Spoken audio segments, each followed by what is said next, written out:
I now wish to devote all this to the welfare of Brahmanas and the sacrificial fire. O mighty armed Dashara, with my younger brothers as companions, please grant me permission for you to be instated in the sacrifice. O mighty armed one, O Govinda, O Dashara, when you have been instated in the sacrifice, I will become free from sin. O Lord, O Krishna, otherwise grant me and my younger brothers permission to undertake this sacrifice. For with your permission, I will be able to perform that supreme sacrifice. After greatly praising his many qualities, Krishna replied, O tiger among kings, you are a universal emperor and can perform the great sacrifice. When you have performed the sacrifice and obtained its fruits, we will accomplish what we desire. Perform the sacrifice you wish. I am always established in your welfare. Appoint me in whatever office you want. I will act in accordance with all your words. Yudhishthira said, O Krishna, O Hrishikesha, when you are willingly present here, it is certain that my resolution will be achieved and my success is assured. Having thus obtained Krishna's permission, Pandava and his brothers began to prepare the means for the Rajasuya. Pandava, destroyer of his enemies, instructed Sahadeva, supreme among warriors, and all his advisers. The Brahmanas prescribe articles for this sacrificial ceremony. Let those be collected along with all the utensils and auspicious objects. Let the ingredients Dhaumya mentions be swiftly brought. In due order, as is required, let the men bring them.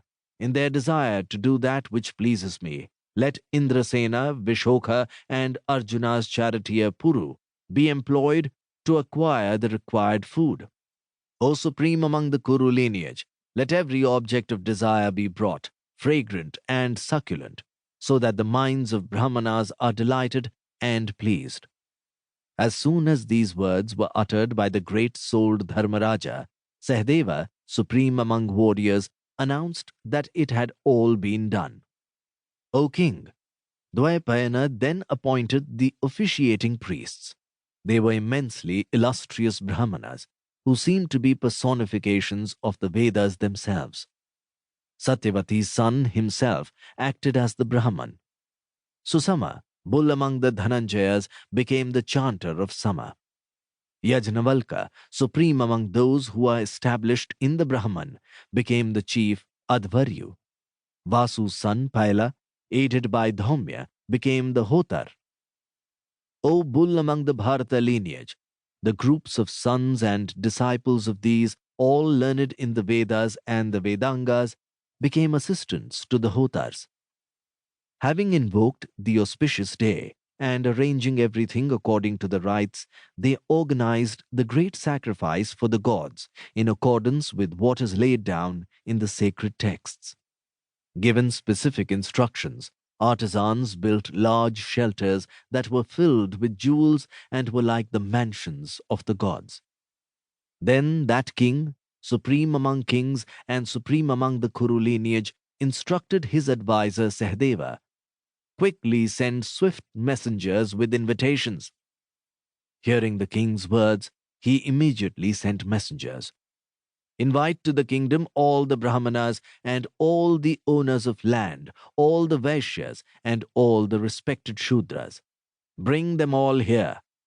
On the Pandavas' instructions, invitations were sent to all the lords of the earth, and more messengers were sent with invitations. O descendant of the Bharata lineage, when the time was right, the Brahmanas instated Kunti's son Yudhishthira in the Rajasuya. O Indra among men, when Dharmaraja Yudhishthira, always devoted to dharma, was instated, he went to the sacrificial ground. Surrounded by thousands of Brahmanas, his brothers, his relatives, his well-wishers, his advisers, and Kshatriyas, who had arrived from many countries. Accompanied by his ministers, that best of kings was like dharma personified. Brahmanas arrived from different directions. They were learned in all the branches of knowledge, the Vedas and